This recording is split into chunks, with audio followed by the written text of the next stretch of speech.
우리 인간이 당연함에 익숙해지다 보면 갑작스러운 순간 그 당연함에 의해 아주 치명적인 일격을 당함으로 크게 당황하게 되곤 합니다. 우리는 부모님의 살아계심을 아주 당연한 것으로 생각하며 살아왔지만 어느 순간 갑작스럽게 부모님께서 살아계신 것이 당연한 것이 아니라는 것을 깨닫는 순간 우리는 말할 수 없는 후회에 빠지게 됩니다. 그렇죠? 부모님이 항상 계실 것이라 생각했는데, 그런데 부모님께서 안 계실 때 우리는 그때 계실 때 잘할 걸 하는 그러한 후회를 하게 됩니다. 우리는 우리의 건강을 당연한 것이라 생각하며 살아갑니다. 항상 건강할 것 같아요. 항상 청춘일 것 같습니다. 그러나 어느 날 병원에서 우리가 건강하게 사는 것이 당연한 것이 아니라는 것을 깨닫는 순간 우리는 우리의 한없는 연약함을 느끼게 됩니다. 결국 한마디로 말하면 무엇입니까? 우리가 당연하게 생각하는 모든 것이 결코 당연하지 않다는 것이에요. 우리는 지난 1년 4개월 동안 그 사실을 아주 뼈저리게 느끼며 살아왔습니다. 서로가 만나 함께 식사도 하고 차도 마시며 서로 교제도 하고 성경 공부도 하는 것이 아주 당연한 줄 알고 우리는 지금까지 살아왔는데 그것이 전혀 당연한 것이 아니라는 것을 우리는 그동안 깨달았습니다. 우리가 가고 싶은 곳에 가서 마음껏 여가를 즐기며 사는 것이 당연한 것이라 생각하며 살아왔는데요. 그런데 그것도 역시 당연한 것이 아니라는 것을 우리는 알게 되었습니다. 그런데 그러한 것들 중에 우리 신앙인들에게 있어 가장 당황스럽게 만든 것이 있었습니다. 그것이 뭐예요? 바로 예배입니다. 우리는 매 주일마다 함께 교회에 모여 예배드리는 것을 당연하게 여기면서 신앙생활을 해왔습니다. 그래서 우리는 그 험한 일제시대에도 그리고 한국전쟁 시기 중에도 그리고 국가의 여러 위기 가운데에서도 주일에 함께 모여 예배드리는 전통만큼은요 우리가 착실하게 지켜왔습니다. 가끔은 그렇게 교회에서 예배드리는 것을 너무나 당연하게 생각해서인지 은근슬쩍 주일을 범하는 꾀를 피우기도 했고요. 어느 때에는 매주 교회에 모여 예배 드리는 것에 대한 강한 거부감을 나타내기도 했습니다. 우리가 굳이 매일마다 교회에 가서 예배 드릴 것이 무엇인가 라고 말하는 사람도 있었습니다. 지금 생각하면 그 모든 것이 다 배부른 투정이 아닌가 생각을 합니다. 이렇듯 당연하게 생각해왔던 신앙의 전통이 지난 1년 4개월 동안은 전혀 당연한 것이 아니었습니다.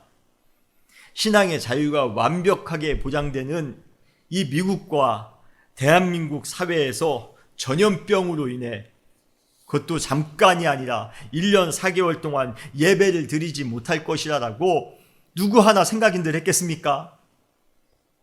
그러나 그러한 일이 실제로 우리의 삶 가운데 일어났습니다. 우리의 신앙의 삶을 강타했어요. 그로 인해 우리는 적지 않게 당황했습니다. 그런데 여러분, 공기가 희박한 장소에서는 비로소 공기의 소중함을 깨닫게 되는 것처럼 이렇게 당연하게 생각해 왔던 것이 당연한 것이 아니라는 것을 깨닫는 순간 이제 그 당연한 것을 대하는 우리의 자세와 우리의 태도는 분명히 달라져야 합니다. 우리는 예배를 대하는 태도가 분명히 달라져야 합니다. 물론 한동안 대면 예배를 드리지 못함으로써 영적으로 나태해지신 분들도 간혹 계실 것이라 생각을 합니다. 그러나 감사하게도 대부분의 성도님들께서 함께 교회에 모여 예배드리는 것에 대해 간절히 사모하는 마음을 가지고 계시다는 사실을 제가 들었습니다. 그래서 어떤 분은 정말 우리 성도님들과 언제 우리가 만나서 예배드릴 수 있습니까? 예배드릴 수 있으면 너무 좋을 것 같습니다. 솔직하게 그러한 마음을 표현하신 분들이 저희 주변에 많이 계셨습니다. 사랑하는 성도 여러분, 오늘부터 공식적인 우리 은혜교회의 대면 예배를 시작하려 합니다. 할렐루야. 박수 한번 치실까요? 예. 우리가 얼마 동안 기다려온 이 순간입니까? 저만 기다려왔나요? 지난주에 우리가 설렘이라는 제목으로 말씀을 드렸습니다. 다시 1년 4개월 만에 대면 예배를 드리게 되다니 얼마나 우리의 마음이 설레었는지 모릅니다. 아마 여러분도 그러한 설렘의 마음을 다 가지고 계셨을 것이라 생각을 합니다.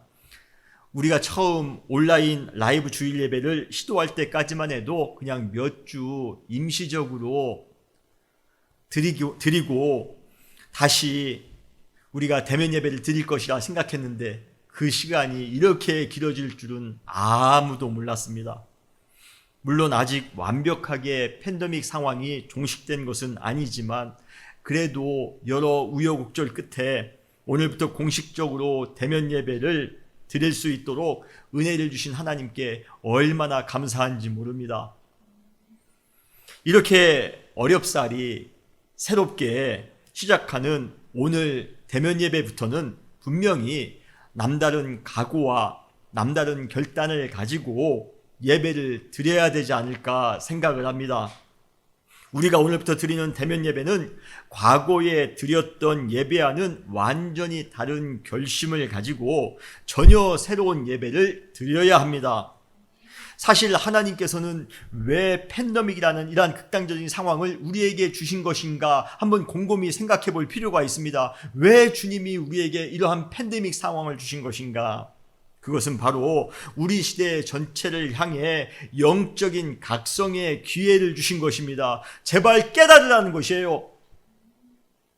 제발 지금 이 시기에 우리 성도들이 무엇을 해야 될 것인지를 깨달아야 된다는 것입니다. 그러므로 팬데믹 이전과 같은 자세와 태도로 신앙생활에서는 안 됩니다. 과거에처럼 무엇을 먹을까, 무엇을 마실까, 세상 사람들과 하는 똑같은 고민을 우리 성도들도 해서는 안 됩니다. 세상 사람들이 추구하는 삶과 똑같은 삶을 우리 성도들도 추구하며 살아서는 안 됩니다. 팬데믹 이후 우리는 새로운 결단과 각오를 가지고 완전히 새로운 자세와 새로운 태도로 신앙생활을 해야 합니다. 이것이 바로 우리 시대를 향해 가지고 계신 하나님의 뜻입니다. 언젠가 제가 리셋이라는 주제로 설교를 한 적이 있습니다. 컴퓨터가 내 마음대로 작동하지 않을 때, 스마트폰이 내 마음대로 작동하지 않고 막 문제가 생길 때, 그때 우리는 마지막 방법으로 택하는 것이 무엇입니까? 바로 리셋 버튼을 클릭하는 것입니다. 터치하는 것입니다. 그러면 우리가 지정해 놓은 과거의 최상의 상태로 컴퓨터 프로그램이, 스마트폰 프로그램이 다시 돌아갑니다. 우리가 그 처음에 그 최상의 상태를 바로 디폴트라고 부릅니다. 디폴트 상태로 돌아가면 그동안 말썽을 피웠던 컴퓨터나 아니면 스마트폰에 말썽을 가져왔던 그러한 모든 문제가 잘 해결되고 최상의 상태로 컴퓨터나 스마트폰을 다시 사용할 수 있게 되는 것입니다. 그래서 우리는 리셋 버튼을 누르고 디폴트에서 새롭게 컴퓨터를 사용하면 되는 것입니다. 팬데믹은 하나님께서 우리 시대를 향해 리셋 버튼을 클릭하신 것이라 저는 생각을 합니다. 하나님께서 우리 시대를 향해 리셋 버튼을 클릭하셨다는 것은 지금 우리 시대 전체를 삼킬 수 있는 심각한 영적인 문제가 지금 우리 시대에 있다는 것이에요. 우리 시대가 지금 고장났다는 것입니다. 우리 시대에 문제가 많다는 것입니다. 하나님께서 이렇게 리셋 버튼을 클릭하셨다면 이제 중요한 것은 두 가지입니다. 첫 번째는 하나님께서 지정해 놓으신 최상의 상태, 그 디폴트로 우리 시대는 다시 돌아가야 된다는 것이에요. 문제가 많았던 시대, 작동하지 않았던 그러한 시대에서 이제는 제대로 작동되는 최상의 상태로 돌아가야 된다는 것입니다. 두 번째는 무엇입니까? 이제부터 우리는 올바른 신앙의 방향을 향해 살아가야 된다는 것이에요. 그러한 의미에서 팬데믹이라는 긴 어둠의 터널을 뚫고 드디어 새로운 대면 예배를 시작하는 지금 이 시간, 우리는 영적으로 하나님께서 원하시는 최상의 자리에 지금 서 있는지 지금 우리의 자리를 확인하셔야 됩니다. 그리고 지금 올바른 신앙의 방향을 향해 새롭게 나아가고 있는지 여러분, 우리의 신앙의 방향을 확인해 보실 필요가 있는 것이에요. 팬데믹이라는 그러한 고통의 시기를 겪어왔음에도 불구하고 우리 안에 어떠한 영적인 자각도 전혀 없습니다. 그냥 똑같아요. 그냥 똑같이 세상 사람들과 똑같이 살아가고 있습니다. 그리고 올바른 영적인 삶을 향한 그러한 방향 전환도 전혀 없습니다. 그렇다면 그것이야말로 최악의 영적인 위기인 것입니다. 과연 우리는 새롭게 대면 예배를 시작하는 지금 어떠한 마음의 자세로 예배를 드리고 계십니까? 하나님께서 원하시는 최상의 자리에 여러분들은 지금 서 계십니까? 올바른 영적 방향을 향해 나아가기로 여러분 마음의 결단을 하셨습니까? 아니면 혹시 그러한 분들이 우리 교회는 안 계실 거라 생각하는데요. 혹시 지금까지 편하게 집에서 온라인으로 주일 예배를 드렸는데 아니 귀찮게 교회에 나와서 왜 예배를 드리라고 하는지 모르겠다라고 혹시 생각하시는 분들이 이 자리에 계십니까? 사랑하는 성도 여러분, 오늘 드리는 예배에서부터 시작해 전과는 완전히 다른 신앙의 태도와 방향을 가지고 살아가기로 결단하는 우리 모두가 되시기를 주님의 이름으로 축원합니다. 오늘 예배가 단순히 오랜만에 다시 모여 대면 예배를 시작하는 정도의 예배가 되어서는 안 됩니다. 오늘 예배가 정말 평생을 통해 우리의 영적 이정표를 새로 세우는 기념비적인 예배가 되었으면 좋겠습니다. 우리 어느 순간에는 다 하나님의 나라에 들어가는 그러한 때가 찾아올 것입니다. 하나님의 나라에 들어가는 그 때에 우리가 과거를 돌이켜볼 때 지금 이 순간, 지금 오늘 드리는 이 예배가 정말 평생 기억에 남는, 정말 오늘 드리는 이 예배가 우리의 인생을 완전히 바꿔 놓았다고 고백할 수 있는 그러한 예배가 되었으면 좋겠습니다. 오늘 그러한 예배를 주님 앞에 온전히 드리시는 우리 모두가 되시기를 주님의 이름으로 축원합니다.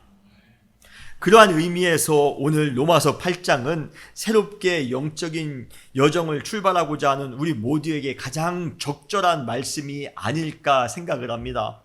로마서 8장은 하나님께서 리셋 버튼을 클릭하셨을 때 우리가 어디에서부터 새로 시작해야 되는지 그 영적 디폴트 상태를 우리에게 가장 명확하게 알려주고 있습니다. 그리고 또한 우리가 이제부터 나아가야 될 방향, 올바른 방향이 어디인지, 그리고 그것을 가능하도록 하기 위해 우리를 돕는 분이 누구인지 우리는 로마서 8장을 통해서 배우게 될 것입니다. 우리는 앞으로 몇 주간에 걸쳐서 이 로마서 8장을 나누면서 새로운 영적인 전환기에 우리는 어떠한 신앙의 삶을 살아가야 하는지를 함께 나누게 될 것입니다. 로마서 8장을 통해서 하나님의 크신 은혜를 또 한번 체험할 수 있는 우리 모두가 되시기를, 새로운 전환기에 하나님의 크신 은혜를 경험할 수 있는 우리 모든 성도님들이 되시기를 바랍니다. 사실 로마서 8장은 반지에 보면 가장 중요한 부분이 어느 부분이죠? 바로 보석입니다. 바로 반지의 보석과 같은 역할을 하는 것이 로마서 8장입니다. 성경의 복음 중 가장 핵심 중에 핵심인 구절이기도 합니다. 그래서 수많은 성도님들이 로마서 8장을 통해 진정한 영적인 영감을 받기도 했습니다. 그리고 말할 수 없는 구원의 감격을 맛보기도 했습니다. 그리고 승리의 확신을 가지고 신앙생활을 하기도 했었습니다. 그러기에 팬데믹 이후 새로운 영적 여정을 시작하기로 다짐한 우리 역시도 로마서 8장을 함께 나누면서 과거 신앙의 선배들이 경험했던 구원의 감격과 승리의 신앙을 똑같이 경험하며 살게 될 것이라 우리는 기대합니다. 우리가 말씀을 통해서 또 한번 그러한 은혜를 체험할 수 있는 모두가 되시기를 바랍니다. 여러분 기대되지 않습니까? 로마서 8장은 우리가 이미 잘 알고 있는 것처럼 아주 유명한 선언으로 시작하고 있습니다. 로마서 8장 1절에 보면 우리가 다 아는 구절이죠. 그러므로 이제 그리스도 예수 안에 있는 자에게는 결코 정죄함이 없나니 이는 그리스도 예수 안에 있는 생명의 성령의 법이 죄와 사망의 법에서 너를 해방하였습니다 라고 말씀하고 있습니다. 여러분 믿으십니까? 이 구절에서 가장 중요한 표현은 무엇입니까? 결코 정죄함이 없다는 것입니다. 여기에 나오는 정죄라는 단어는요, 바로 심판이라는 그러한 의미를 가지고 있습니다. 재판 중에 판사가 피고인의 죄를 인정하고 그에게 유죄를 선고하다 할 때 쓰이는 단어로 그 당시의 법정 용어입니다. 그 사람 잘못이 있어서 얼마간의 형벌을 선고한다. 이것이 바로 정죄라는 그러한 뜻입니다. 그런데 중요한 것은 이 구절에서 정죄를 하는 분이 정죄를 하는 그러한 주체가 누구냐는 것입니다. 그분은 바로 누구세요? 바로 하나님이십니다. 하나님 중에서도 어떠한 하나님이십니까? 바로 마지막 날에 우리를 심판하시는 심판주 되신 하나님이십니다. 공의의 하나님께서 우리가 삶 속에서 지은 모든 죄에 따라 공의로 우리를 심판하실 것입니다. 그렇다면 과연 우리는 공의의 하나님, 심판하시는 하나님의 앞에서 어떠한 심판을 받게 되실 것이라 여러분 기대하십니까? 여러분 지금까지 하나님 앞에서 한 점 부끄러움 없는 삶을 살아오셨습니까? 떳떳한 인생을 살아오셨습니까? 하나님의 공의에 합한 그러한 삶을 살아오셨습니까? 로마서는 처음부터 우리 인간이 모두 죄인임을 선언하고 있습니다. 로마서 3장 10절로 11절에 보면 의인은 없나니 하나도 없으며 깨닫는 자도 없고 하나님을 찾는 자도 없고 다 치우쳐 함께 무익하게 되고 선을 행하는 자는 없나니 하나도 없도다. 이것이 우리 인간의 상태라는 것입니다. 한마디로 모든 인간은 한 사람도 예외 없이 모두 죄인이라는 것입니다.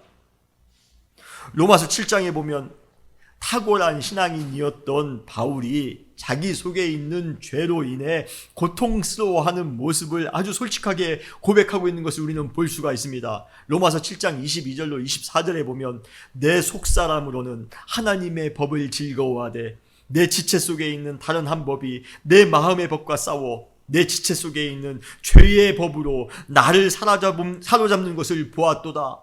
오호라 나는 곤고한 사람이로다. 이 사망의 몸에서 누가 한 나를 건져내랴. 여러분 이 고백을 사도 바울이 하고 있습니다. 여러분 이 고백을 통해 우리가 알 수 있는 핵심은 무엇입니까? 죄는 우리에게 엄청난 고통을 가져다 준다는 것이에요.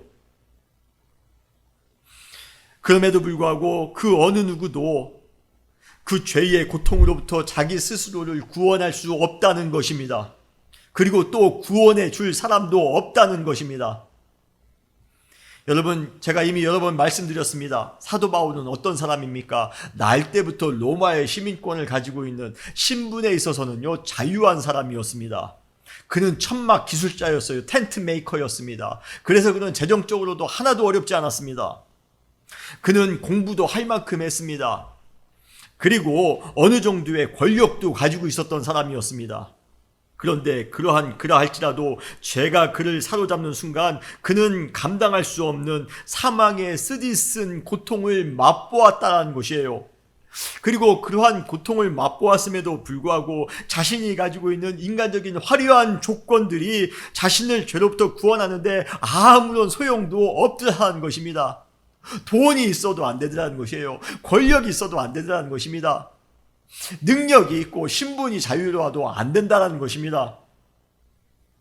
그리고 어느 누구도 자신이 가지고 있는 그러한 죄의 고통으로부터 구원해 줄 수 있는 사람이 아무도 없다는 것을 깨닫게 되었습니다. 그러기에 그가 죄의 상태에서 할 수 있는 것이라고는 자신의 비참한 상태를 처량하게 토로하는 것뿐이었어요. 오호라, 오호라, 나는 곤고한 사람이로다.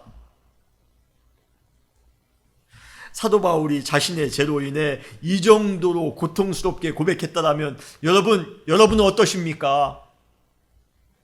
여러분은 죄에 대해서 아무런 감각이 없으십니까? 천하의 바울입니다.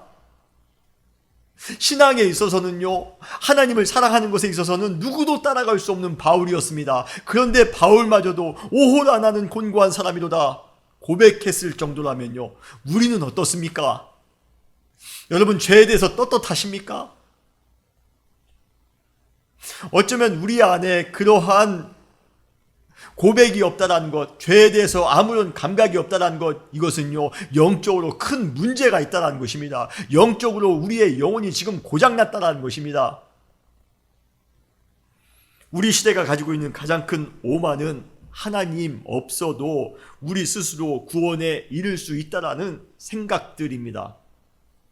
이것은 마치 탑을 높이 쌓아 하늘을 닿게 하여 자기의 이름을 드러내고자 했던 바벨의 때를 연상하게 됩니다. 과학이 발전합니다.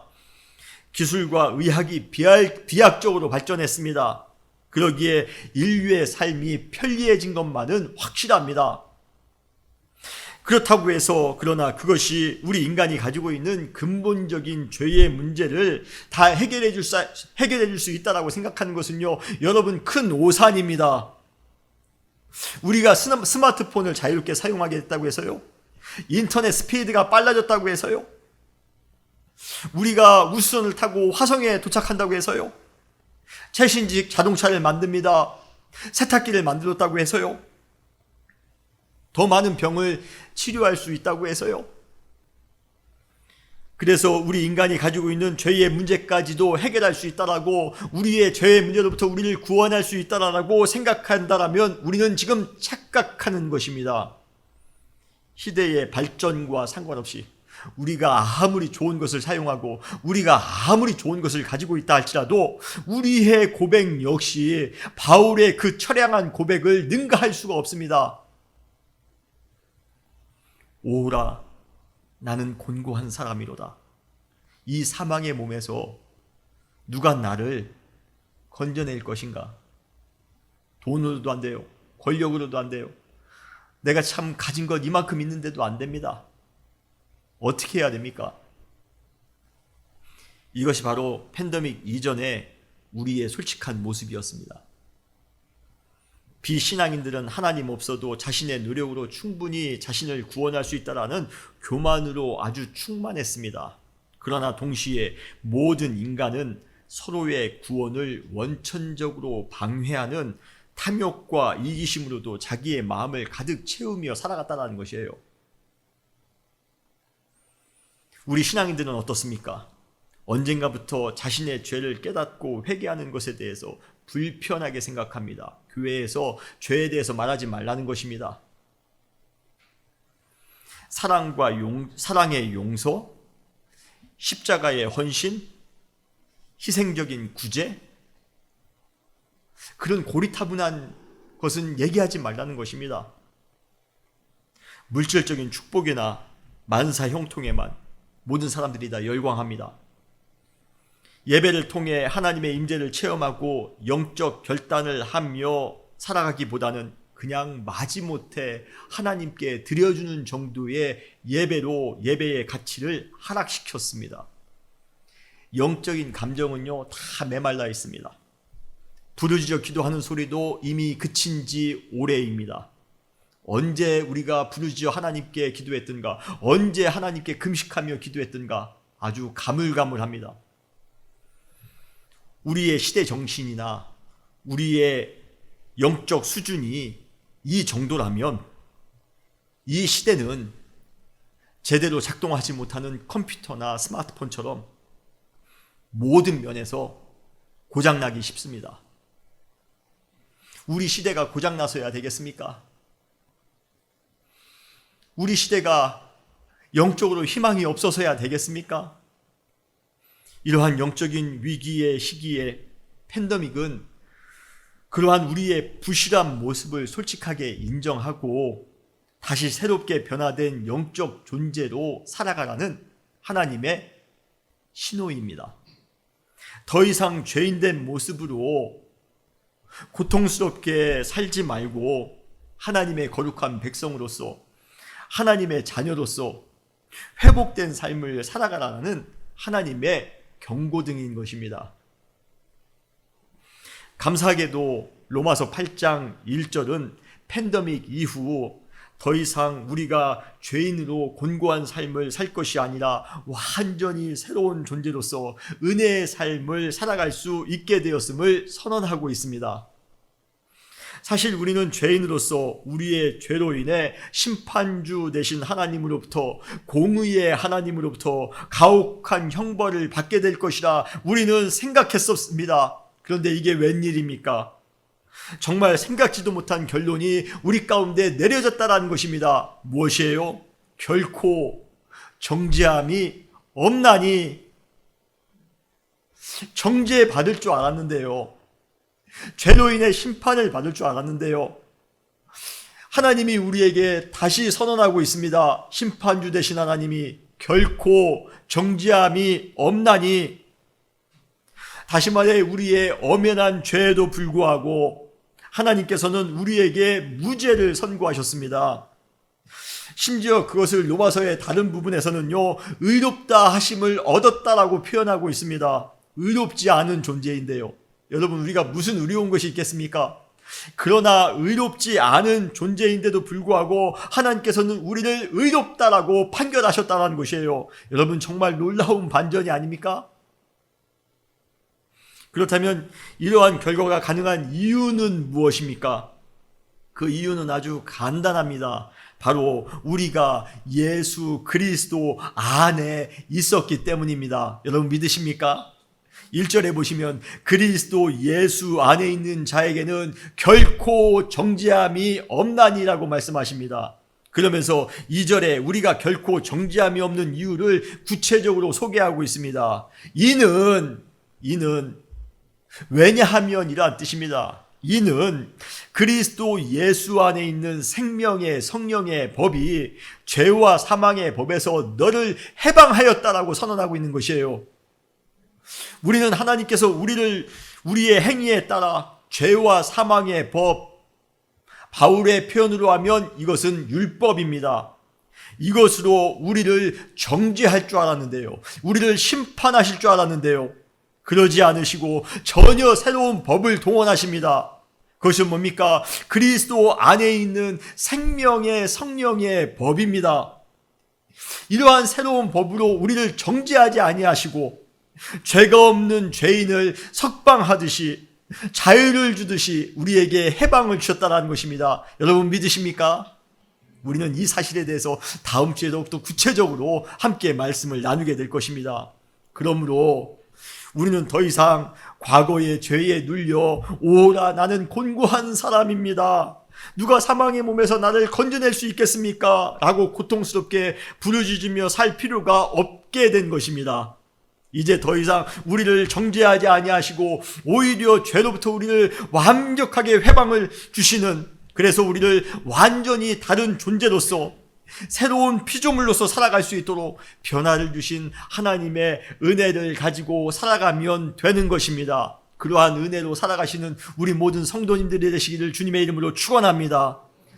우리가 이제 앞으로 예배 마지막에 부르시겠지만 새 찬송가 446장 1절에 보면 이러한 가사가 있습니다. 나 이제 주님의 새 생명 얻은 몸, 옛것은 지나고 새 사람이로다. 이 생명 내 맘에 강같이 흐르고 그 사랑 내게서 해같이 빛나네. 여러분, 하나님의 생명이 우리 가운데 넘치는 순간 우리 안에 무엇으로 옛것은 완전히 지나가고 새 사람이 된 줄 믿으시길 바랍니다. 보라, 이전 것은 지나갔으니 새 것이 되었도다. 여러분, 새로운 피조물로서 또 한번 기쁨과 감사함으로 살아가시는 우리 모두가 되시기를 주님의 이름으로 축원합니다. 하나님은 결코 정죄치 않으신다라고 우리에게 말씀하셨습니다. 이제는 율법으로 하나님이 우리를 정죄하시는 것이 아니라 생명의 성령의 법, 예수 그리스도 안에 있는 생명의 성령의 법으로 우리를 해방케 해주실 것입니다. 그 안에서 누리는 영적 해방감을 가지고 살아가시는, 영적 구원의 감격을 가지고 살아가시는 우리 모든 성도님들이 되시기를 주님의 이름으로 축원합니다. 이것이 바로 대면 예배를 오늘 새롭게 시작하는 우리가 가져야 될 영적인 모습인 것이에요. 과거처럼 답답한 모습으로 살아가지 마세요. 과거처럼 죄의 모습으로 살아가지 마시기 바랍니다. 이제는 구원받은 자유가 넘치는 하나님의 백성으로서 담대하게 살아가시기를 바라요. 여러분의 신분이 변화되었습니다. 여러분의 삶의 모습이 완전히 변화됐습니다. 변화된 삶의 모습대로 살아가시기를 바랍니다. 특별히 처음에 하나님께서 우리를 향해 리셋 버튼을 클릭하셨다고 제가 말씀을 드렸습니다. 그러면 우리는 새롭게 시작할 디폴트의 상태로 돌아가야 된다고 제가 말씀을 드렸는데요. 하나님께서 원하시는 그 디폴트의 상태가 어디일까 생각해 볼 때 바로 오늘 본문 로마서 8장 1절로 2절이 아닐까 싶습니다. 로마서 8장 1절로 2절 말씀은 우리가 다시 새롭게 시작해야 할 영적인 출발점입니다. 과거와 같이 여러분 이제 죄의 상태에 고통스럽게 머물지 마시기 바랍니다. 하나님께서 우리를 죄악과 그리고 탐욕으로부터 구원해 주셨습니다. 우리를 정죄치 않으십니다. 이제는 우리가 탐욕스럽고 이기적으로 그리고 세상의 어떤 것을 추구하며 사는 그러한 모든 것을 버려야 됩니다. 그러므로 이번 팬데믹 이후로 우리는 이전과는 전혀 다른 존재로서, 새로운 존재로서 우리는 살아가야 되는 것입니다. 특별히 8장 1절에 보면 하나님께서 우리를 정죄하지 않고 해방을 선언하신 그 시간이 어디인가, 그 시점이 어디인가를 우리에게 말씀해 주고 계십니다. 바로 어디입니까? 바로 지금입니다. 바로 이제입니다. 오늘 본문에 보면 그러므로 이제 그리스도 예수 안에 있는 자에게는 결코 정죄함이 없다라고 말씀하고 있습니다. 사도 바울은 우리가 변화되는 시점이 바로 지금 당장임을 우리에게 강조하고 있습니다.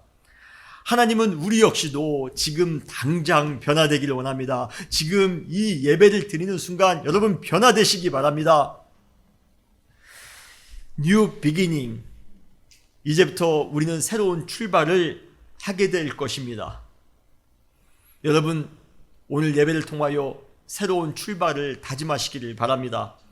이것은 단순히 다시 대면 예배를 드리게 되었다는 것을 의미하는 것은 아닙니다. 새롭게 출발하는 오늘, 바로 지금 이 순간 우리의 존재 역시 예수 그리스도 안에서 완전히 새롭게 변화되었음을 여러분 믿으시길 바랍니다. 하나님께서는 지금 이 시간 예수 그리스도 안에서 생명의 성령의 법으로 우리를 정죄하지 아니하시고 우리를 죄에서 해방해 주셨습니다. 더 나아가 하나님은 우리를 그리스도 예수 안에서 의롭다라고 칭해 주셨습니다. 그리고 거룩한 하나님의 나라의 백성이 되게 하셨습니다. 그리고 하나님께서는 우리를 하나님의 자녀가 되는 권세를 또 한 번 주셨습니다. 그리고 우리로 하여금 영생의 기쁨을 누리며 살아갈 수 있는 그러한 존재가 되게 하셨습니다. 그렇다면 팬데믹이 이제 끝나가는 지금 이후 우리는 새롭게 하나님께서 주신 그러한 새로운 존재로서, 변화된 존재로서 이제는 살아가야 되지 않을까요? 하나님께서 우리에게 다시 한번 은총의 기회를 허락해 주셨습니다. 다시는 과거와 같이 죄 가운데 살아가지 마시고요. 과거와 같이 답답한 마음을 가지고 살아가지 마시고요. 오라 나는 곤고한 사람이로다, 이러한 고백 가운데 살아가지 마시고요. 주님께서 오늘 우리에게 정죄치 아니하시고 생명의 성령의 법으로 우리를 해방해 주신다 말씀하셨으니 우리는 예수 그리스도 안에서 새로운 존재로서 담대하게 기쁨을 가지고 살아가야 되지 않을까요? 오늘 우리는 새롭게 대면 예배를 시작합니다. 새롭게 대면 예배를 시작하면서 우리 교회가, 우리의 가정이 새롭게 되기를 원합니다. 과거에처럼 과거와 같이 머물지 마시고요. 제발 이번만큼은 하나님이 원하시는 모습으로 새롭게 시작합시다. 하나님이 오죽이나 답답하셨으면 리셋 버튼을 누르셨겠습니까? 그런데 하나님이 리셋 버튼을 누르셨는데 우리는 또 죄 가운데 시작합니다. 그러면 문제지 않습니까? 하나님이 정말 마음먹고 리셋 버튼을 누르셨다면 이번만큼은 정말 새롭게 변화된 존재로 다시 시작합시다. 그때 우리의 삶 가운데 말할 수 없는 기쁨, 우리 교회 가운데 하나님의 부흥의 역사, 우리의 가정 가운데 기쁨의 회복의 일들이 넘치게 될 줄 믿습니다.